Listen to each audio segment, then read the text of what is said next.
પ્રથમ લાભાર્થી રાકેશભાઈ દેવાભાઈ પટેલ આપણી વચ્ચે જોડાયા છે, તો માન્ય પીએમ સાહેબ આપ સાહેબને વિનંતી છે એમની સાથે વર્ચ્યુઅલ માધ્યમથી વાર્તાલાપ કરવા માટે. રાકેશભાઈ નમસ્તે. નમસ્તે સાહેબ. કેમ છો? બધા મજામાં? બધા મજામાં સાહેબ. રાકેશભાઈ પહેલા તમારો પરિચય આપો. મારું નામ રાકેશભાઈ દેવાભાઈ પટેલ, ગામ બાડોલ, ઓલપાડ તાલુકો, જિલ્લો સુરતનો રહેવાસી છું સાહેબ. શું કરો છો રાકેશભાઈ? ખેતી કરું છું સાહેબ. ખેતી? નાનો ખેડૂત છું. કેટલી જમીન છે આપણી? 2 વીઘા જમીન છે સાહેબ. અને શું ખાસ ખેતીમાં શું કરો? હમણાં ભાત બનાવ્યું, ડાંગર બનાવ્યું છે સાહેબ. હા હા. અચ્છા રાકેશભાઈ, મને તમારી જોડે વાત કરવાનો મોકો મળ્યો છે, તો મારે એ જાણવું છે કે સરકારની કઈ કઈ યોજનાઓનો તમને લાભ મળ્યો છે? મને સાહેબ પ્રધાનમંત્રી આવાસ યોજનાનો એક લાભ મળ્યો છે મોટામાં મોટો. પહેલા મારું ઘર એકદમ કાચું હતું ને ચોમાસામાં તો સાહેબ કાંઠી પાણી આવે ને એ જ ખબર નહીં પડતી હતી. ઉપરથી બી આવે, સાઈડ પરથી બી આવે ને 1-2 સાપ તો સાહેબ મારવા જ પડે ચોમાસાની સિઝનમાં. કોયરાને બી હાચવાના એમાં તો. એટલે એ બહુ તકલીફ હતી ને સાહેબ. આ ઘર જે બની ગયા એમાં શાંતિથી હવે જીવું છું. બીજું કિસાન સન્માન નિધિના યોજના. કેટલા પૈસા મળ્યા તમને? 1,20,000 રૂપિયા મળ્યા છે સાહેબ. અચ્છા, સીધા તમારા ખાતામાં આવી ગયા? હા, સીધા ખાતામાં મળી ગયા. ખાતામાં આવી ગયા. અને મકાન હવે પાકું થઈ ગયું આપણું? હા, પાકું થઈ ગયું છે સાહેબ. અને શૌચાલય વગેરે બધું છે કે બધું? ના સાહેબ, એ બી શૌચાલય બી મળ્યું છે. પેલા અમારે એના માટે બહાર જવું પડતું હતું. છોકરાને બી રાતના અંધારામાં છોકરાને બી સાહેબ બહાર લઈ જવા. હવે શાંતિથી ઘરે જ ટોયલેટની વ્યવસ્થા થઈ ગઈ છે. અચ્છા રાકેશભાઈ, આપના પરિવારને આ જે લાભ મળ્યો છે, હા, બીજા પણ લાભ મળ્યા હશે કે તમે ખેડૂત છો તો નાના ખેડૂત તરીકે પણ લાભ મળ્યા હશે? તમે કઈ મનરેગામાં પણ કામ કરતા હશે પરિવારના લોકો? કારણ કે 2 એકર 2 વીઘા જમીન છે એટલે. હા સાહેબ, મનરેગા દ્વારા બી મને લાભ મળેલો છે. એ મજૂરી પેટે બી મને સરકાર દ્વારા સહાય મળી છે. રાકેશભાઈ, તમે શું ભણ્યા? 10 પાસ છું. અને તમારા બાળકોને ભણાવો છો? એક મારો બાળક દિવ્યાંગ છે સાહેબ. હા, શું તકલીફ છે એને? અને એક એ મન બુદ્ધિ છે સાહેબ. 90% મન બુદ્ધિ છે. અરે બાપરે. હા. એક છોકરા 8મા ધોરણમાં ભણે છે. હા હા. ચલો, પરમાત્માએ તમને ઘણી મુસીબતો આપી છે રાકેશભાઈ, પણ આ સરકાર તમારી જોડે છે. અને તમે જે કહ્યું ભાઈ, આ બધી વસ્તુઓના કારણે તમારા જીવનમાં, અને હું જોઉં છું તમારા અવાજમાં પણ આમ એક સકારાત્મકતા છે, એક કોન્ફિડન્સ છે. અને હું માનું છું કે તમારા જેવા આવી મુસીબતમાંથી ગુજારો કર્યો છે. આપણી દિલ્હીની સરકાર હોય કે ગુજરાતની ભૂપેન્દ્રભાઈની સરકાર હોય, નરેન્દ્ર હોય કે ભૂપેન્દ્ર હોય, અમારા માટે તો તમે જ બધા પ્રજા જ અમારા માટે ભગવાન છે. અને હળપતિ ભાઈઓની સેવા કરવા માટે તો હું ગુજરાતમાં તો તમને યાદ હશે ઘણા બધા કામો કર્યા. અને આજે કામનો લાભ આપ જેવા નાના નાના ખેડૂતોને પણ મળી રહ્યો છે. પીએમ કિસાન યોજનાનો લાભ તમને મળી રહ્યો છે. નાના નાના કિસાનોને ખેતીની બાબતમાં જે લાભ મળવો જોઈએ, આ વખતે તો વરસાદ પણ સારો થયો છે, ભાવ પણ સારા મળે છે. કે પશુ વગેરે રાખો છો કે રાકેશભાઈ? ના સાહેબ, પશુ એવું કશું નથી રાખતા. જગ્યાના હિસાબે પશુ નથી રાખતા. અચ્છા, ચાલો, મારી તમને ખૂબ ખૂબ શુભકામનાઓ છે અને ખૂબ પ્રગતિ કરો. જય ભારત સાહેબ. ત્યાર પછીના લાભાર્થી છે કીર્તિબેન એચ પટેલ, બાંડોદ. સાહેબ, આપને વિનંતી છે એમની સાથે વાર્તાલાપ કરવા માટે. કીર્તિબેન નમસ્તે. નમસ્તે સર. કીર્તિબેન, જરા તમારા બાબતમાં બતાવો મને. તમારી વાત કરો પહેલા. ક્યાં ના છો? મારું નામ કીર્તિબેન હિતેશભાઈ પટેલ છે. હું ઓલપાડ તાલુકાના ભાંડુદ ગામની રહેવાસી છું. મારા ઘરમાં હું ને મારી દીકરી, દીકરો અને મારા સસરા રહીએ છીએ. તો કીર્તિબેન, હા બોલો કીર્તિબેન. અને તમારી પ્રધાનમંત્રી વીમા યોજનાની સહાય મળેલી છે. મેં આ કેટલી વીમા મદદ મળી યોજના- એમાં કેટલી મદદ મળી? મને 12 રૂપિયા વાળો મેં વીમો ઉતાર્યો હતો, એમાંથી મને 2 લાખ રૂપિયાની સહાય મળી છે. 2 લાખ રૂપિયા મળી ગયા. હા. હા.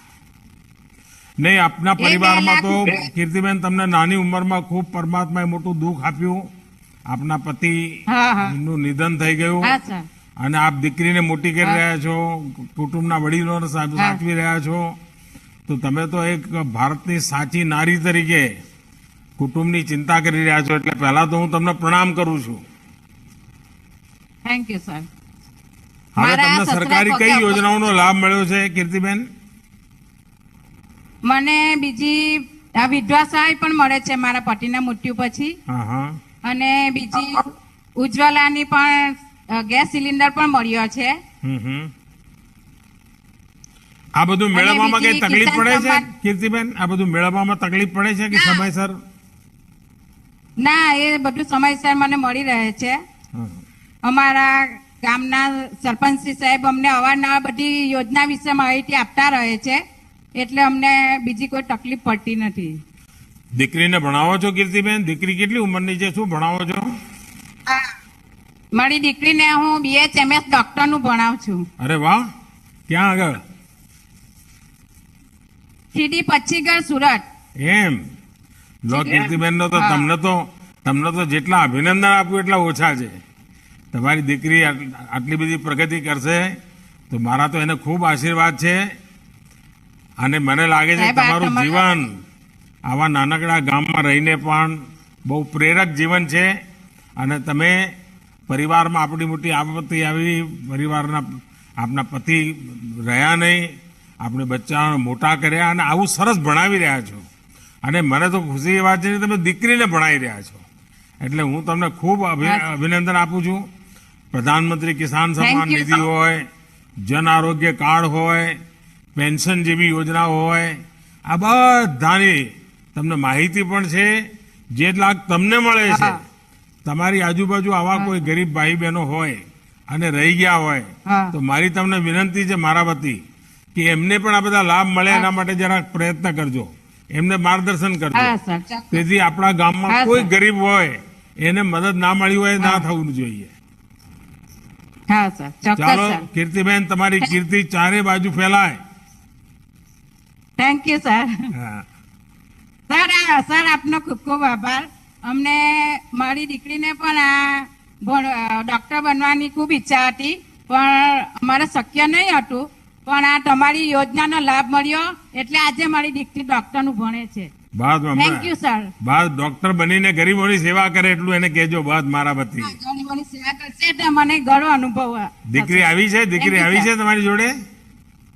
એ આજે કોલેજ ગઈ છે, કોલેજ ગઈ છે? સરસ. નહીં આવી. ચાલો હા. આવજો. Thank you sir. આવજો જય બેન. હિન્દ. આવજો. આવજો. ત્યાર પછીના લાભાર્થી કંચનબેન પટેલ. કંચનબેન નમસ્તે. નમસ્તે સાહેબ. કેમ છો કંચનબેન? બસ મજામાં. અને તબિયત કેમ છે? તબિયત સારી છે. આપણું ગામ આપની કયું? કૃપા આશીર્વાદ છે. મારું ગામ મોર, છેક છેવાડે દરિયા કિનારેનું ગામ છેક છે મોર ઓલપાડના ગામ. કિનારે છો તમે તો એકદમ. હા. હા. પેલા તો આ દરિયાના કારણે પેલા ગામનો બધો ઘસારો પડતો, બધી પાણી વહી જતું, તકલીફો પડતી, એવું ચાલુ છે કે બંધ થયું બધું? હવે દરિયા તો નજીક આવી ગયો છે, પણ થોડીક સહાય અમારા ગામને મુકેશભાઈએ જે દત્તક લીધું છે, હા. અને અત્યારે પણ ગામને ગોકુળિયું ગામ બનાવવાને માટે ખૂબ સહાય કરી રહ્યા છે, અને એ સહાયથી આજે અમે ખૂબ આનંદમાં જીવન જીવી રહ્યા છે. કંચનબેન, તમને કઈ કઈ યોજનાઓનો લાભ મળ્યો? મને જે યોજનાનો લાભ મળ્યો છે કે સૌપ્રથમ તો ઉજાલા ગેસનો પણ લાભ મળ્યો છે. અને જ્યારે અમે ઉજાલા ગેસ ન હતો ત્યારે લાકડા કાપવા જતા હતા, માથે વજન ઊંચીને લાવતા હતા, અને ચૂલાની અંદર જ્યારે અમે કોઈ ધાર્મિક કાર્ય કરીને આવીએ તો એટલો સમય પણ મળતો ન હતો, પણ ચૂલો ફૂંકીને અમે જે રસોઈ બનાવતા હતા, તમે જે અમને યોજના આપી ઉજાલા ગેસની, ત્યાંથી અમારી પાસે પૂરેપૂરો સમય અમારા હાથમાં આવી ગયો છે, અને આનંદથી અમે રસોઈ બનાવીને બાળકોની સાથે રહી શકીએ છીએ. બીજા શું શું લાભ મળ્યા સરકારના? બીજો કે જ્યારે આ ખેતી વિસ્તારનો એના પણ મને વર્ષે 6,000 રૂપિયા મળે છે હમ. અને એ પૈસામાંથી હું અમારી દવા પણ થાય છે અને સાથે સાથે હું ગાયત્રી પરિવાર છું અને 2 નવરાત્રી શાંતિકુંજ કરવા તમારા યોજનાથી હું જઈ રહી છું. અચ્છા કંચનબેન, તમારે ત્યાં હા બીમારી હોય તો આ જે જન ઔષધિ કેન્દ્રો આપણે ખોલ્યા છે, જ્યાં બજારમાં જે હા. દવા મળે 100 રૂપિયામાં, એ જન ઔષધિમાં 10 રૂપિયામાં મળે છે. જેથી આપણા આવા બધા પરિવારો હોય આપણા જેવા, એમને દવાનો ખર્ચો એકદમ ઘટી જાય છે. તો એનો લાભ લો છો? હા હા એ પણ અમે લાભ લઈએ. સરકારી હોસ્પિટલ છે અમારા ગામની અંદર અને એની અંદર મારી એક દીકરી આશા વર્કર છે એમ અને આશા વર્કર એ છે. હા અને કોરોના કાળની અંદર એને ઘરે ઘરે જઈને દવા પહોંચાડી છે અને વેક્સિનમાં એમને પહેલો નંબર આવ્યો છે. શું નામ છે દીકરીનું? વર્ષાબેન. તો વર્ષાબેનને અમારા તરફથી ખૂબ આશીર્વાદ આપજો. હા અચ્છા, પહેલા આપણા આજુ આ ઓલપાડના જે દરિયા કિનારાના ગામો છે, ત્યાં પીવાના પાણીની તકલીફ ખૂબ રહેતી હતી. હવે આ પાણી તો નળથી અમારે જળની ત્યાં- યોજના છે, એનો કેવો લાભ મળ્યો છે? પાણી પહેલા અમે કુવેથી માથે ભરીને લાવતા હતા અને પછી અમને યોજના મળી ત્યારે અમારે ત્યાં મહિનામાં એકવાર પાણી 25 દિવસે કે 30 દિવસે આવતું હતું. પણ જળ યોજના આવી ત્યારથી અમને એટલો લાભ મળ્યો છે કે અમારે ત્યાં હવે રોજ પાણી આવે છે અને અમને પાણીની કોઈ તકલીફ નથી. અમે આરામથી જીવન જીવી શકીએ છીએ. ચાલો કંચનબેન, તમારો ઉત્સાહ અને ઉમંગ જો જોરદાર રીતે તમે વાત કરો છો, મને ખૂબ ગમી ગયું. અને કંચનબેન, નળથી જળ, ઘેર ઘેર પાઇપ પાણીથી પાણી મળે નળથી, એના આપણે મથામણ કરી રહ્યા છે. જો સ્વચ્છ ભારત અભિયાન હોય, ઉજ્જવલા યોજના હોય, અથવા PM આવાસ યોજના હોય, આ કિસાન સન્માન નિધિ હોય, આ બધી નાની નાની યોજનાઓ આપણે એટલા માટે ચલાવીએ છીએ કે આપણા આવા જે સામાન્ય પરિવારો છે, જે પ્રામાણિકપણે જીવન જીવતા હોય, ધાર્મિક જીવન જીવતા હોય, ક્યારેય કોઈની જોડે હાથ લાંબો ના કરતા હોય, એવા લોકોને કોઈ મુશ્કેલી ના પડે એની ચિંતા કરવા માટે નરેન્દ્રની સરકાર હોય કે ભૂપેન્દ્રની સરકાર હોય, આ નરેન્દ્ર અને ભૂપેન્દ્ર બે તમારી સેવામાં છે. તો તમે કંચનબેન બધા અને વર્ષાબેનને ખૂબ મારા તરફથી આશીર્વાદ આપજો, એમના કામ માટે ખૂબ અભિનંદન આપજો અને તમને પણ મારા પ્રણામ. પછી અમને બીજી યોજના મળી છે કે આયુષ્યમાન કાર્ડ. જ્યારથી 2005 થી મને કિડનીમાં પથરી હતી અને એનો લાભ મેં લઈ ન શકતી હતી, પૈસા વધારે થાય એટલે 2005 થી 2017 સુધી હું હેરાન થઈ છું. અને જ્યારે મા કાર્ડનો મને લાભ મળ્યો એટલે તરત લાભ લઈને મેં મા કાર્ડની ઉપર કિરણ હોસ્પિટલની અંદર મારું ઓપરેશન મા કાર્ડથી થયું છે. એ સહાય પણ મેં લીધી છે. ચાલો કંચનબેન, તમને તો આનોય લાભ મળી ગયો અને તમારી તબિયત સારી થઈ ગઈ, એનો વધારે આનંદ થયો. હા ચાલો હા, તબિયત ખૂબ સરસ. સાચવજો. હું ગાયત્રી પરિવારનું ખૂબ ચાલો આવજો, તબિયત સાચવજો. અમે તમારી એક માં તરીકે તમને આશીર્વાદ આપી રહ્યા બાદ કે મારું તો અમારો આશીર્વાદ મારું તો તમારી સાથે કંચનબેન, રહેશે. મારું તો નસીબ છે કે દેશભરની માતાઓના આશીર્વાદ, માતાઓ બહેનોના આશીર્વાદ એ જ મારું મોટું રક્ષા કવચ છે. તમારા બધાના આશીર્વાદ અને મારી સાથે તાકાત છે સાથે મોટી. સાથે સાથે ગુરુદેવ અને ગાયત્રી માને હું પ્રેરણા કરું છું કે જે તમે કાર્ય કરી રહ્યા છે એનાથી વિશેષ કાર્ય કરી સમાજને ખૂબ ખૂબ આભારી બનાવે એવી હું તમને ધન્યવાદ પાઠવું છું. જય હિન્દ, જય ગુરુદેવ. જય ગુરુદેવ. આભાર. અને હવે પછીના લાભાર્થી છે સુખદેવસિંહ છત્રસિંહ રાણા. સુખદેવસિંહજી નમસ્તે. નમસ્કાર જી નરેન્દ્રજી મોદીજી સાહેબ, હું મારા તમને પહેલા તો મારી જે ગુરુ માતાના છોકરા તરીકે એટલે મારા મોટા ભાઈ તરીકે શ્રી રામ કેમ છું સાહેબ. સુખદેવજી, તબિયત કેમ રહે છે હવે? અરે બહુ સરસ, આપનું રાજ ચાલે છે, પછી મારી તબિયતમાં શું જોવાનું સાહેબ? નહીં નહીં, અમારું રાજ નહીં, રાજ તો જનતા જનાર્દનનું છે. અમે તો સેવક છીએ. સાહેબ જનતા જનાર્દનના સાહેબ 130 કરોડના જે આશીર્વાદ છે ને સાહેબ, હું તો એમ કે છું કે કાયમ આવો વડાપ્રધાન ને મારો ભાઈ રાજ કરે હું ઈચ્છું છું. બા તમારો ભાઈ છે તો એ ચિંતા તમે બધા જે સાચવો છો ને એવી રીતે જ કરી છું. અચ્છા જરા બતાવો સુખદેવજી, તમને કઈ કઈ યોજનાઓના લાભ મળ્યા છે? સાહેબ મને પહેલા તો યોજનાનો સંત સુરદાસ યોજનાનો મને લાભ મળ્યો અને મને વાજપાઈ બેંકેબલ યોજનાનો 50,000ની મેં લોન લીધી. એનાથી સાહેબ હું મારું જોઈન્ટ ફેમિલીમાં રહેમ છું, કારણ કે હું મારા ભાઈ સાથે રહેમ છું અને એમાંથી મેં એક નાની દુકાન કરી હતી, ત્યાંથી મારું ગુજરાન ચલાવું છું. અને બીજો સાહેબ કે સારામાં સારો લાભ તો સાહેબ મારી પાસે ફક્ત 2.5 વીઘા જમીન છે. સાહેબ 2.5 વીઘા જમીન હું પહેલા ભારૂટી આપતો હતો, એટલે અમારા ગુજરાતમાં આપણે ગણત કહીએ, હા, ગણતમાં. ગણતી આપતો હતો. એમાં મને હા ગણતમાં સાહેબ એમાં મને 3,000 ખાલી મળતા હતા આખા વર્ષમાં. પણ સાહેબ એક રેકોર્ડ તમે કરી દીધો સાહેબ. આ ખેડૂતને ખબર નથી, ખેડૂતે કોઈ દિવસ કોઈ એપ્લિકેશન કરી નથી, ખેડૂત સમાજ આના માટે લડ્યો નથી કે ખેડૂત સમાજે કોઈ દાડો અમારા નરેન્દ્રભાઈ પાસે ગયા નથી. પરંતુ સાહેબ પ્રધાનમંત્રી સન્માન નિધિ એટલે અમારા બધા ખેડૂતનું સન્માન વધાર્યું સાહેબ. એમાં 6,000 જે મને દર વર્ષે લાભ મળે છે. એમાં સાહેબ મેં મારી જમીન ભારૂટી આપતો હતો, એની પાસે લઈ લીધી અને મારા ભાઈને કીધું કે ભાઈ હવે આ તો નરેન્દ્રભાઈ આપણે સન્માન નિધિ આપી છે, તો આપણે સન્માન પૂર્વક જીવો અને જાતે ખેતી બનાવો. સાહેબ હાલમાં હું શાકભાજી મારા ભાઈ બનાવે છે અને જાતે ખેતી પકવીએ છીએ.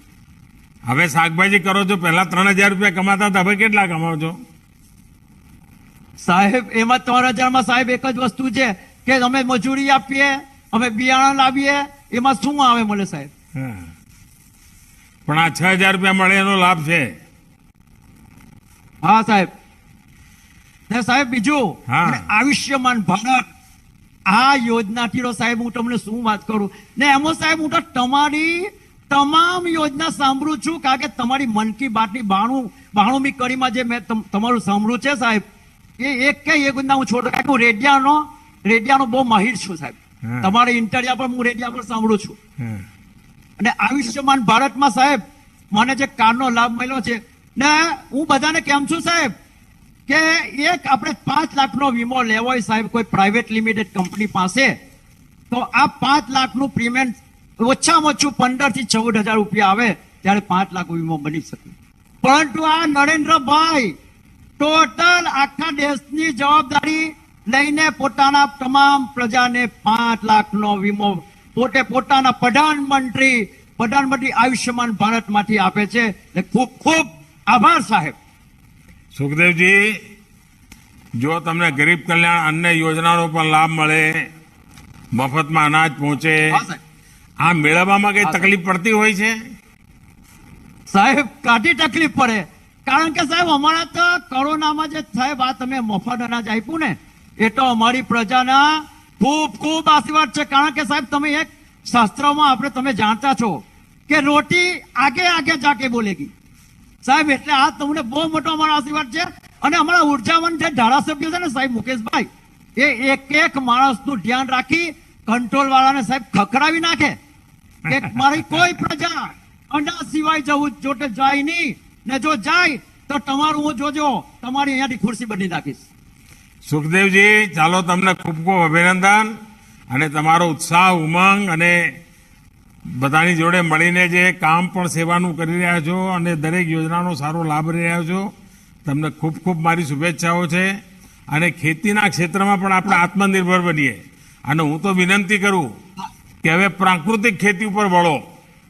અને પ્રાકૃતિક ખેતી ખૂબ મોટું રિઝલ્ટ આપે છે. હું તો આપણા દક્ષિણ ગુજરાતના બધા ખેડૂતોને વિનંતી કરીશ. અને આપણા ગવર્નર સાહેબ પ્રાકૃતિક ખેતી માટે ખૂબ સમજાવે છે. અને એક ગાય હોય તો 30 એકર ખેતી કરે છે, 30 એકરમાં. એટલે 5-10 ખેડૂતો ભેગા થઈને એક ગાય રાખે તો પણ 25-30 એકરમાં એક પણ રૂપિયાના ખર્ચા વગર સરસ મજાની ખેતી થાય. અને હવે તો સુરત જેવું શહેર પાસે જ છે, ત્યાં ખૂબ મોટું શાકભાજીનું માર્કેટ છે. અને આપણું તો ઓલપાડ પહેલાં શાકભાજી તરફ ખૂબ કામ કર્યું છે. તો જો એ દિશામાં તમે જાઓ તો બહુ જ લાભ થશે. અને પીએમ કિસાન સન્માન નિધિ ઉગી નીકળશે. તો સુખદેવજી, મારી તરફ તો તમને ખૂબ અભિનંદન છે. હા સાહેબ, થેન્ક યુ, આભાર શ્રીરામ. સાહેબ મારું બીજું એક કહેવાનું કે અમે એક તરછોડા માનવી હતા, અમને લોકો અંધ તરીકે ઓળખતા હતા, દ્રષ્ટિહીન તરીકે ઓળખતા હતા. અમને આવું અલગ અલગ તરીકે, પરંતુ સાહેબ તમે અમે દિવ્યાંગ તરીકે જે તમારી દિવ્ય દ્રષ્ટિથી નામ આપ્યું છે ને, એટલા માટે હું ખૂબ ખૂબ તમને આશીર્વાદ આપું છું સાહેબ. દિવ્ય- નમસ્કાર, જય ભારત શ્રી રામ. સુખદેવજી, દિવ્ય દ્રષ્ટિ તો તમારી છે. દિવ્ય દ્રષ્ટિ તો પરમાત્માએ તમને આપી છે, અને એટલે જ આ દિવ્યાંગજનના કારણે એક જાગૃતિ આવી છે, એક ગૌરવ પેદા થયું છે. ચાલો, મારા તરફથી ખૂબ ખૂબ શુભકામનાઓ સુખદેવજી. બસ સાહેબ, શ્રી રામ. धन्यवाद. अंतिम बेनिफिशियरी मैं गुजारिश करूंगा तुकाना साहू सर, आपसे गुजारिश है कि इनके साथ वार्तालाप करें. टुकना साहू, नमस्ते. नमस्ते. टुकना जी, कहाँ से हो आप? उड़ीसा? आपने उड़ीसा का हूँ, उड़ीसा में कहाँ से? अंधियागोड़ा. जय जगन्नाथ. हाँ, जय रघुनाथ. अच्छा, अभी टुकना जी वहाँ पे बताइए, साइन कितने ना- समय से गुजरात में हैं आप? वहाँ पे साइन में 12 साल में वहाँ पे रहता हूँ. अभी काम रून काम करता हूँ, कपड़ा रून. राशन कार्ड में है, वहाँ गांव का राशन कार्ड वहाँ पे 6 महीने से वहाँ पे मिल रहा है. और उजाला गैस भी मिल रहा है. ये पानी भी तकलीफ नहीं है, पानी का भी बराबर है. परिवार साथ में अभी थोड़ा बराबर शांति से चल रहा है. अभी खाना में भी है ना, गांव पे वहाँ पे मिल रहा नहीं था, वहाँ पे अभी मिल रहा है. तो थोड़ा जो दुकान से जितना महंगा हुआ था, अभी वहाँ पे थोड़ा सस्ता में मिल रहा है, तो परिवार थोड़ा शांति से चल रहा है. अच्छा साहू जी, आप तो उड़ीसा तो कभी कभी हाँ। बीच में जाते होंगे, तो वहां पर यहाँ क्या योजनाएं चल रही हैं, कैसा काम चल रहा है, वहाँ गांव वालों को बताते हैं क्या वहाँ? वहाँ पे मिलता भी गांव पे बोलता है, वहाँ पे मिलता है. और जब भी गांव में जाएगा तभी भी वहाँ पे भी मिलता है. मिलता है. सबको मालूम है कि दिल्ली सरकार इतनी चिंता करती है. हाँ, वहाँ पे मिलता है. अभी गैस और उजला गैस भी मिला, और चावल भी वहाँ पे मिलता है, गाँव में मिलता है. अच्छा, ये one nation one ration card वाली बात है, तो कभी उड़ीसा जाते हैं तो वहां भी उस कार्ड का उपयोग होता है? अरे, उड़ीसा में भी मिलता है. वहाँ पे जहाँ जाता है भी वो भी वहाँ मिलता है. अच्छा। अभी वहाँ आया तो 6 महीने से मिल जा रहा है. तुम्हारा तरफ से. अच्छा, आपके परिवार में कौन कौन है साहू जी? फिर बाद 2 बच्चा बीवी जो साथ में रहता था.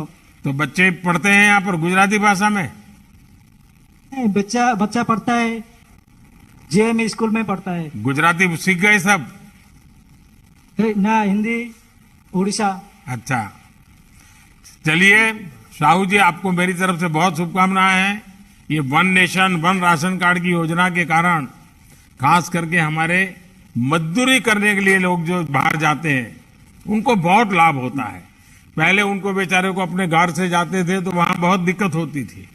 अब ये टेक्नोलॉजी का उपयोग करके ये सारी व्यवस्था की, इसके कारण बहुत लाभ हुआ है.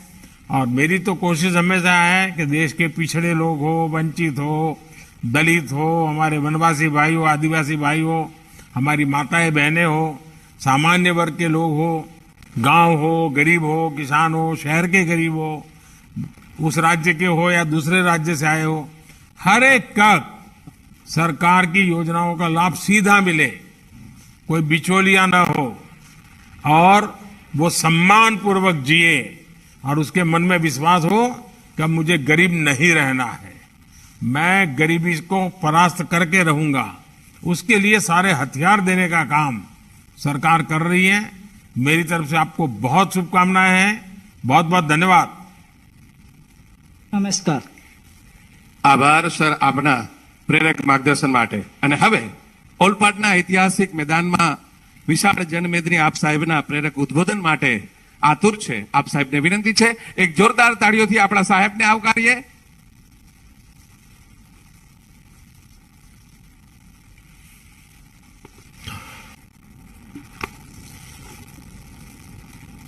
गुजरात के मुख्यमंत्री श्री भूपेंद्र भाई पटेल, भारतीय जनता पार्टी गुजरात प्रदेश के अध्यक्ष और संसद में मेरे साथी श्री सीआर पाटिल, राज्य सरकार के मंत्री भाई मुकेश भाई, भारतीय जनता पार्टी के लाखों कार्यकर्ता, विभिन्न योजनाओं के सभी लाभार्थी भाई बहन और सूरत जिले के मेरे प्यारे भाइयों और बहनों,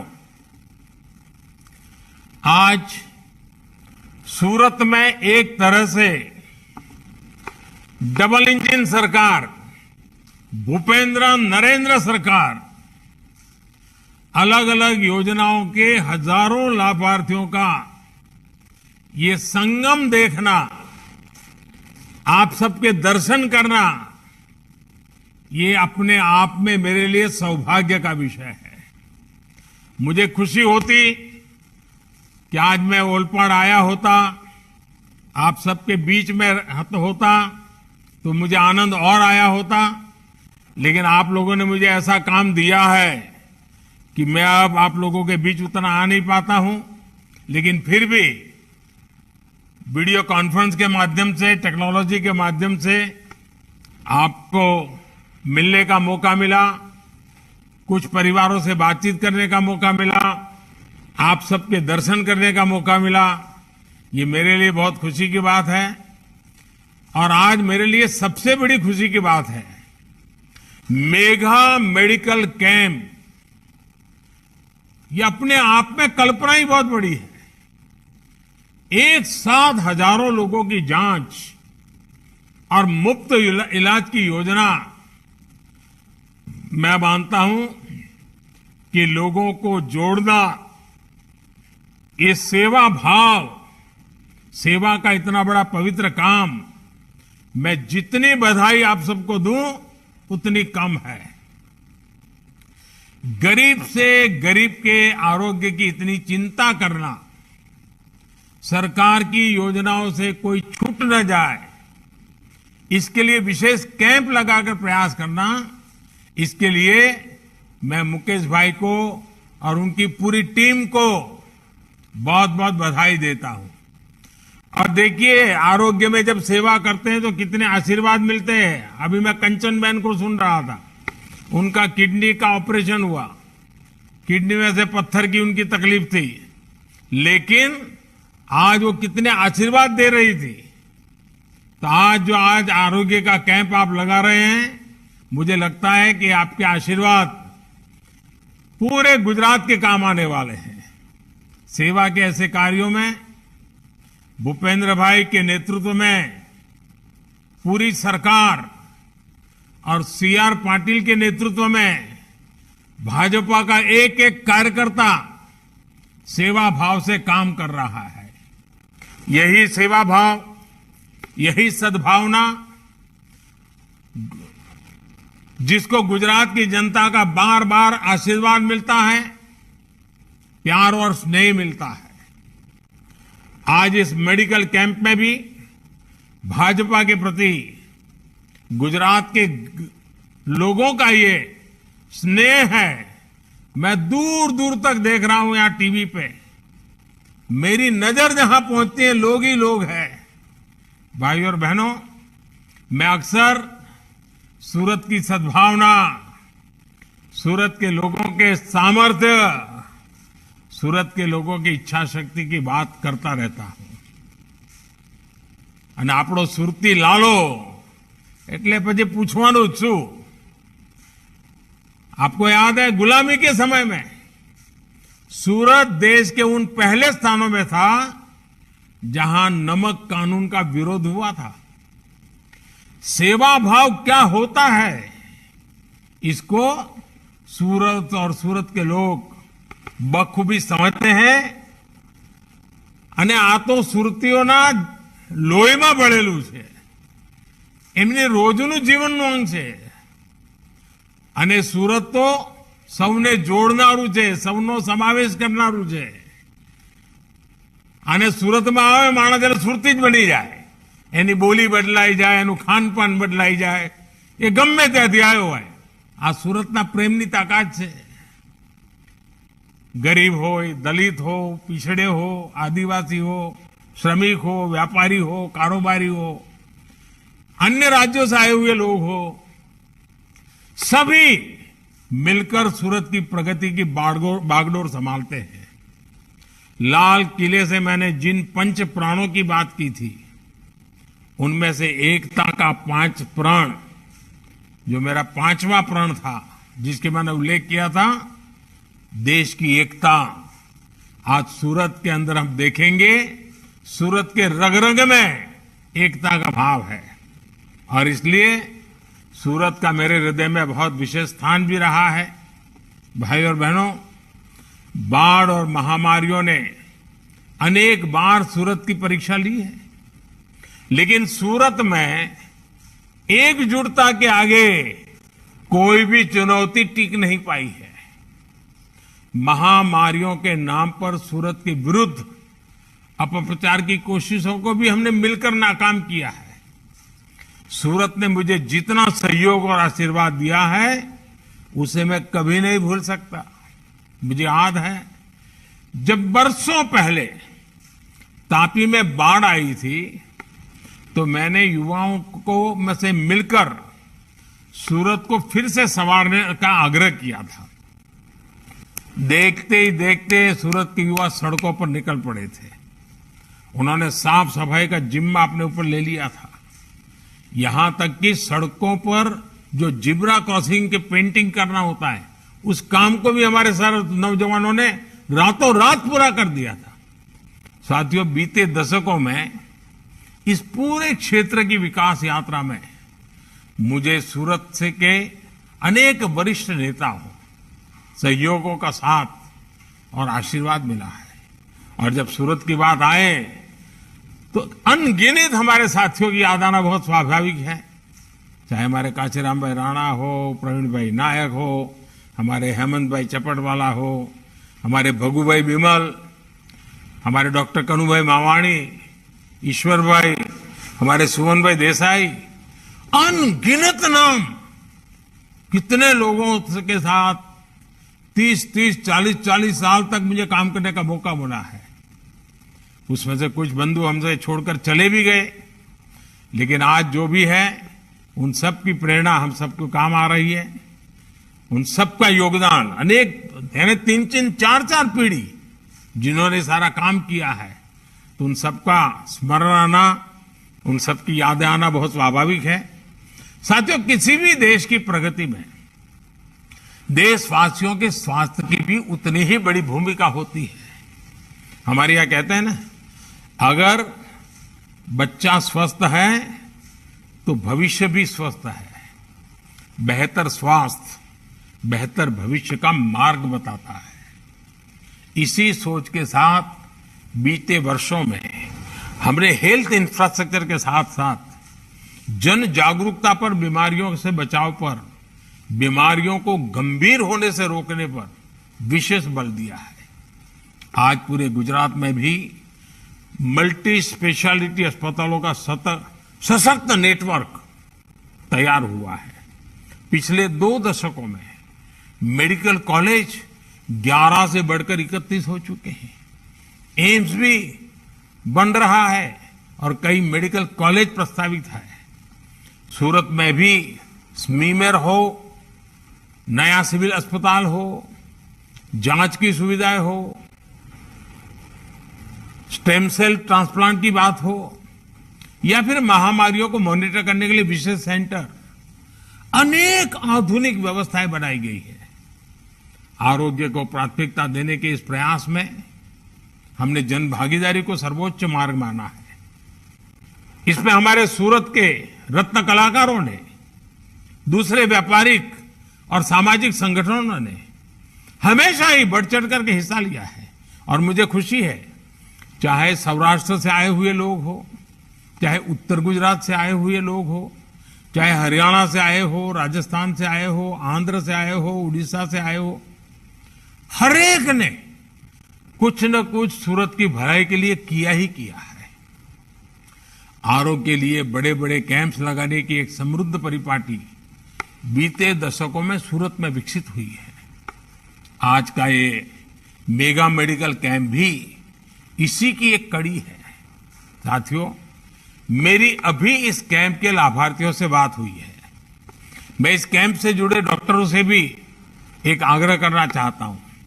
मेरा आग्रह है कि आप इलाज के साथ साथ मरीजों को उनकी लाइफस्टाइल पर भी जरूर बातचीत करें। आप उन्हें पौष्टिक आहार के लिए प्रेरित करें। डॉक्टरों की एक छोटी सी सलाह बीमार व्यक्ति का जीवन बदल सकती है, उसे अनेक शारीरिक तकलीफों का छुटकारा दिला सकती है। भाइयों और बहनों, जब समाज और सरकारें सेवा भाव से एक साथ आते हैं, तब सफलता व्यापक भी होती है और सर्वस्पर्शी भी होती है। आज गुजरात संस्थागत प्रसूति, इंस्टीट्यूशनल डिलीवरी, उस मामले में देश के अग्रणी राज्यों में से एक बन गया है। चिरंजीवी योजना, जननी सुरक्षा योजना, खिलखिलाहट एम्बुलेंस, ऐसी अनेक योजनाओं के सार्थक परिणाम मिल रहे हैं। आपको याद होगा, गुजरात देश का वो राज्य था जिसने इलाज के लिए 2 लाख रुपए तक की मदद शुरू की थी। ये मदद सिर्फ गरीबों तक सीमित नहीं थी, बल्कि इसमें निम्न मध्यम वर्ग के भी अनेक परिवार शामिल थे। आज आयुष्मान भारत योजना इसी भावना को संपूर्ण देश में विस्तार दे रही है। 5 लाख रुपया का आरोग्य की सुविधा, और मुझे अभी सुखदेव सिंह जी से मैं बात कर रहा था, उन्होंने इतने बढ़िया ढंग से विषय को बताया। मैंने भी कभी ये बताया नहीं था, लेकिन आज सुखदेव जी से मैं सीखा। उन्होंने कहा कि साहब 5 लाख का अगर बीमा निकालना है तो 14-15 हजार रुपया का प्रीमियम आता है, और बोले आपने पूरे देश का 5-5 लाख रुपए का बीमा उतार दिया है। अब ये सुखदेव जी की सोच, वो कहते हैं ना दिव्यांग है लेकिन दिव्य दृष्टि है, वो उनके शब्दों में निकलता है। कितना बड़ा काम हुआ है, लेकिन हमारे देश में ये सच्चे अर्थ में देश के नागरिकों को सशक्त करने वाला काम है। और इसी योजना की मदद से पूरे देश में करीब 4 करोड़ मरीजों को मुफ्त इलाज मिल चुका है, और इसमें 30 लाख से ज्यादा हमारे लाभार्थी हमारे गुजरात के हैं।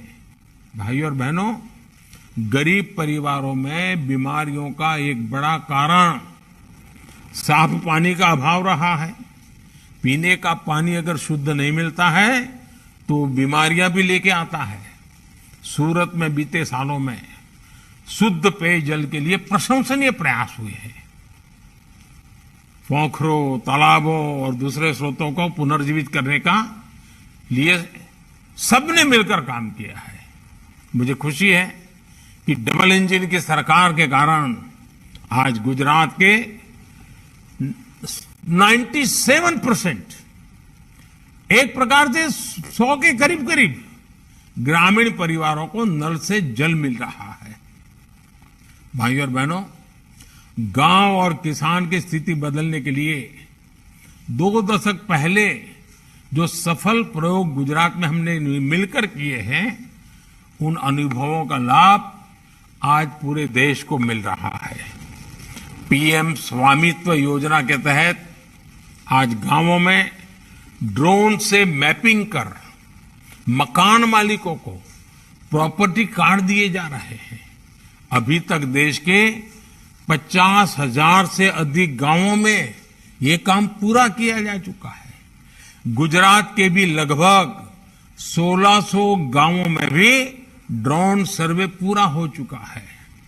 प्रॉपर्टी कार्ड ना सिर्फ गांवों में जमीन से जुड़े विवादों को कम करने में मदद कर रहे हैं, बल्कि व्यापार कारोबार के लिए बैंकों से मदद को भी आसान बना रहे हैं। साथियों, देश के करोड़ों छोटे किसानों का कदम कदम पर साथ देना, ये हमारी सरकार की प्राथमिकता है। पीएम किसान सम्मान निधि ऐसा ही एक प्रयास है। इस योजना के तहत अब तक देश भर के किसानों के बैंक खातों में लगभग 2 लाख करोड़ रुपए सीधे ट्रांसफर किए जा चुके हैं। गुजरात के भी 60 लाख से अधिक किसान परिवारों को भी इसका लाभ मिला है। सूरत के भी 1.25 लाख से ज्यादा किसान पीएम किसान सम्मान निधि के लाभार्थी हैं और अभी मेरी जितने लाभार्थियों से बात हुई सबने पीएम किसान सम्मान निधि की भारी तारीफ की। मुझे याद है पहले की सरकारों में किसानों के नाम पर बड़ी बड़ी घोषणाएं होती थी, लेकिन किसानों के खाते में कुछ नहीं पहुंचता था। लेकिन डबल इंजन की सरकार किसानों के हितों को सर्वोपरि मानते हुए काम कर रही है। इसी सच्ची नीयत के कारण ही देश का, गुजरात का किसान बार बार हमें आशीर्वाद दे रहा है। हमारी सरकार ने गांवों में पक्के घर बनाने की जो योजना बनाई है, गांव में गरीबों के लिए पक्के घर बनाने की योजना बनाई है, उससे भी चाहे शहर के गरीब हो या गांव के गरीब हो, छोटे किसान हो या मेहनतकश मजदूर हो, हर एक को बहुत लाभ हुआ है।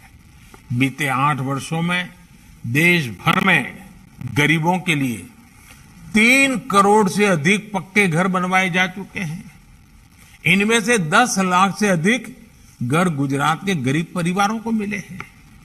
इसमें भी लगभग 1.5 लाख परिवार हमारे सूरत और उसके आसपास के जिले के लोग हैं।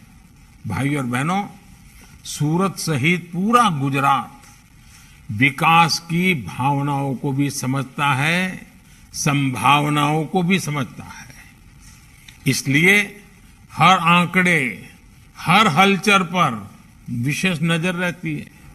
जब देश एक्सपोर्ट के नए रिकॉर्ड बनाता है तब सूरत का उसमें योगदान होता है। हाल में जीडीपी के आंकड़े आए हैं। भारत की तेज रिकवरी को पूरी दुनिया सराह रही है। जिस प्रकार भारत ने, गुजरात ने कोविड का मुकाबला किया, दुनिया के सबसे तेज और विशाल टीकाकरण अभियान को चलाया, उसने व्यापारिक गतिविधियों को तेजी से पटरी पर लाने में मदद की है। सफल टीकाकरण का क्या असर हुआ है, इसको सूरत के से बेहतर भला कौन समझ सकता है। पूरी दुनिया अब भारत से सीखने की बात कर रही है। कुछ दिन पहले ही भारत ने दुनिया की 5वें नंबर की अर्थव्यवस्था बनने का गौरव हासिल किया है। इस उपलब्धि से देश को और मेहनत करने का, अमृतकाल के बड़े संकल्पों को सिद्ध करने का हौसला मिला है। ये प्रगति मामूली नहीं है। हर हिंदुस्तान का सीना गर्व से भर जाता है। हमें अपने उत्साह, अपने उमंग को इसी तरह बनाए रखना है। एक बार फिर सूरत के मेडिकल कैंप के सभी लाभार्थियों को मेरी बहुत बहुत शुभकामनाएं हैं। और फिर एक बार भूपेंद्र भाई, सीआर पाटिल, सबको बहुत बहुत बधाई देता हूं। आप सबको भी बहुत शुभकामनाएं देता हूं। અને હવે તો તમે બધા નવરાત્રીની તૈયારીમાં પડી ગયા છો પાછા। હમણાં તો ગણેશ ચતુર્થી ચાલતી હશે અને સુરત તો આપણું ગણેશ ચતુર્થીમાં મેં જોયું છે કે મહારાષ્ટ્રની જાણે સ્પર્ધા કરતું હોય। ગામો ગામ ગણેશજીની આપણે ત્યાં જોરદાર તૈયારીઓ ચાલતી હોય છે ને કાર્યક્રમ। અને ગણેશજી ગયા પછી શ્રાદ્ધમાં થોડો આરામ થાય ને વળી પાછી નવરાત્રી ને પછી વિજયાદશમી ને શરદ પૂર્ણિમા। સુરતને તો શરદ પૂર્ણિમા એટલે ઘારી બનાવવાનું અત્યારથી ચાલુ થઈ ગયું હશે। તો સુરતનો જય જયકાર બધે ચાલતો જ હોય છે। અને સુરત એક જીવંત વ્યવસ્થા છે, જીવંત લોકો છે। એમના સપના એ સદા જીવતા હોય છે, એમના સંકલ્પો પણ અમર હોય છે। આવા સૌને આજે મળવાનો મોકો મળ્યો, ખૂબ ખૂબ આનંદ થયો। અનેક અનેક શુભકામનાઓ। ધન્યવાદ।